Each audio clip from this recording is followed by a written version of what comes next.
The Iliad. A simple story with simple characters and simple plots combined with... I have been reading this for 2 months and still do not know any of the characters. Yeah, for those of you who haven't read this literary pond of quicksand, the Iliad is notoriously one of the most confusing books of all time. However, this book will be the first of my new series I'm calling Basically Books, where I will animate a summary of the book you're reading. So, let's start. The Trojan War, which is the main conflict of this book, starts with the Prince of Troy, Paris, stealing Helen, a beautiful maiden, from the Achaeans. Similar to most epics, though, the Iliad does not start at the beginning of the conflict, and instead starts 9 years later.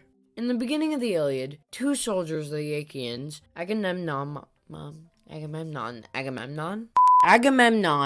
and his friend Achilles ransack a nearby city and claim 2 beautiful maidens for themselves. Agamemnon takes Chryseis, and Achilles takes Briseis. However, Chryseis is the daughter of a priest of Apollo. Thus, when Apollo hears about this from the priest, he starts ruthlessly attacking the Achaean armies and will only stop if Chryseis is returned. Agamemnon refuses to give Chryseis up unless Achilles gives him Briseis. Thus, Achilles must agree with Agamemnon for the fate of the war.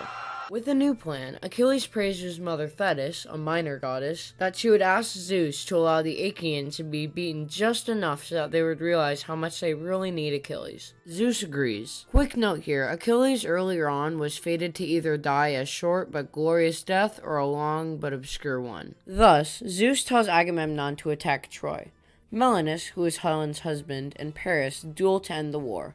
Melanus wins, but the Trojans decide to break the agreement, and battle ensues. During this, the gods take sides. The Achaeans have the sides of Athena, Hera, and Poseidon.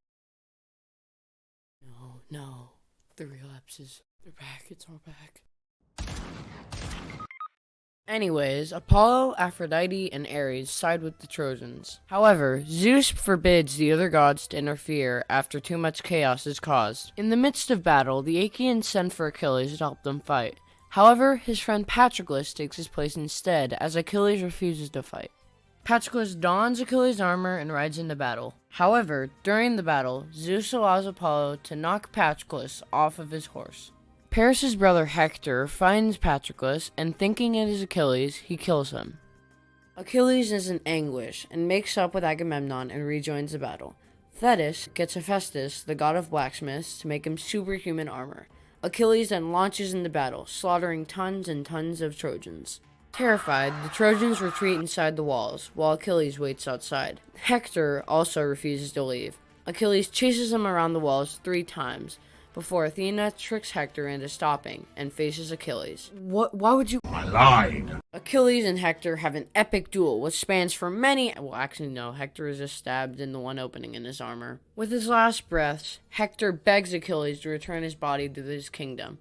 No! Achilles dishonors his last wish as he ties his dead body to a chariot, lashes him, and drags his dead body around the city. Yeesh. Anyways, Achilles mourns Patroclus' death by holding athletic games in honor of him. Hector's body is still being dragged around at this point. Thus, the gods desire for Hector to have a proper burial. Hermes, who is yet another Greek god, leads Prius, the king of Troy, to bring gifts for Achilles if he will give him Hector's body. Achilles is moved by this and gives him the body.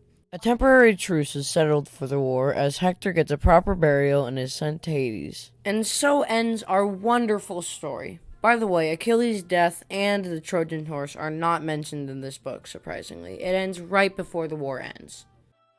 Congratulations for getting to the end of the video. It might not be as easy to get through the book this fast, but hey, that's how it works, I guess.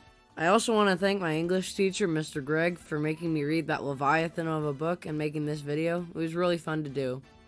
Also, thank you guys so much for 200 subscribers. It really means a lot to me. So, yeah, go check out my other friends, and also go check out Jesus Lord Apparel. They're still making really great designs, and I'll make another video about them soon. Also, apparently, instead of taking 3 months, this video took 3 weeks to make. So I guess that means I just need to stop procrastinating and do better. So, yeah, more stuff coming down the pipeline, and I'll see you later.